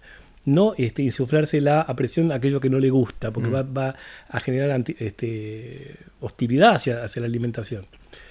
Entonces, yo creo que a futuro lo que necesitamos es chicos que sepan hacerse preguntas novedosas. Yo tengo un modelo que es el nuevo test de Turing. Turing había un test para distinguir si había una computadora o un individuo. Entonces vos hacías preguntas y si no eras capaz de distinguir si de otro lado había una computadora o una persona, esa computadora había llegado al estándar de inteligencia artificial. Yo lo que haría es un test pondría detrás de una puerta dos chicos, ¿no? El más menos inteligente o menos dedicado, diría, de la clase. Muy difícil establecer quién es inteligente o quién no. Y el más traga. El más traga solo y el más vago con un celular. Si yo les hago preguntas, probablemente no pueda distinguirlo, porque el que está con el celular me va a contestar todo, incluso va a decir, no, este es el que sabe. Así yo digo, háganme preguntas, probablemente distinga quién es el más inteligente. La gracia va a estar en generar preguntas, porque con la información pasa lo que pasaba con el agua en toda la historia de la humanidad. El agua era un recurso escaso que había que almacenar, porque pues llovía y se acababa. Con la información pasaba eso, uno primero memorizaba, después compraba libros. Ahora la información está en todos lados. Ahora, como el agua abrís una canilla, bueno, pensás que puede no haber agua. Y la información la tenés con vos todo el tiempo. Entonces, el desafío no está en tener la información, sino saber qué preguntar, ¿no? Cómo navegar en la era del diluvio de datos. Estamos inundados de información, tenemos que saber a dónde queremos ir. Y para eso tenemos que fomentar la capacidad de preguntarse cosas novedosas. Pero para eso también tenemos que decirle qué es lo que se sabe y lo que no, ¿no? Había un cuento, no sé si era Ray Bradbury, uno de esos que hacía un experimento con chicos, le ponían los maestros y el requisito era que le dijeran lo que sabían, pero si no sabían le dijeran que no. Y los chicos terminaban superando a los maestros, ¿no? Porque no tenían información errónea y sabían que era lo que no se sabía, avanzaban en eso. Pues ese es un poco el modelo de educación, fomentar a gente que pregunte cosas novedosas, que tenga iniciativa y darle la seguridad para poder encarar esas iniciativas y que sienta esa recompensa de haber hecho algo por sí mismos, que es lo que te garantiza que sigas en ese rumbo, o sea, no frustrarlos. Está bueno. Estaría bueno entonces fomentar que los maestros, los profesores, como prueba o examen a sus alumnos, le hagan esa pregunta. ¿Cuáles son las preguntas que tenés? ¿No? Sí. Y que respondan eso y que evalúen realmente la capacidad de hacer preguntas. Yo creo que sí, que ahí podías distinguir a aquellos que tienen realmente una capacidad, sobre todo para la creatividad, ¿no? Intelectual. Y todo el mundo tiene algún área en la que es capaz de ser original. Me parece que el desafío del maestro es saber qué tipo de individuo tiene ahí, qué puede ser, qué tipo de resultado exitoso puede obtener de esa persona. Y no tratar de ponerle un formato. Porque el mundo está cambiando mucho. Ya, pensá que durante gran parte de la historia, hasta mi época y más adelante también, la educación formaba buenos empleados que trabajaban en grandes empresas que ya existían. Había que ser obediente, hacer lo que te decían. Eso ya no existe la gran empresa, no existe el empleo, no existe nada. Entonces, formar una gente obediente no sirve. Ese tipo no va a sobrevivir en el mundo real. Hay que fomentar gente que es capaz de desafiar, de rebelarse, que sea arrogante en el buen sentido, decir, a ver, yo tengo mi valor, yo puedo defender lo que pienso y tengo derecho a satisfacer mis aspiraciones. Y ese sería también el ideal de una sociedad futura, una sociedad que le garantice a todo el mundo igualdad de oportunidades para hacer lo que realmente quiere hacer. Lino, gracias, me encantó charlar. Gracias por venir a aprender de grandes. Gracias a vos. Es una experiencia muy, muy interesante eso, poder recapacitar sobre lo que uno ha hecho y ponerlo en palabras, que muchas veces no hay tiempo para hacerlo. Y espero que sea útil para otros. A mí me sirvió mucho. Supongo que eso puede ser espero que n igual a 1, veamos si después se expande el resto de la gente. Gracias a vos. Gracias. Si quieren desarrollar la capacidad de seguir aprendiendo durante toda la vida y también poder disfrutar de ese camino, los invito a la experiencia Aprender de Grandes. Nos vamos a encontrar en persona en Buenos Aires una vez por mes, un sábado, para seguir aprendiendo juntos, ojalá, durante toda la vida. Pueden ver más información e inscribirse en aprenderdegrandes.com/experiencia. Ahí los veo.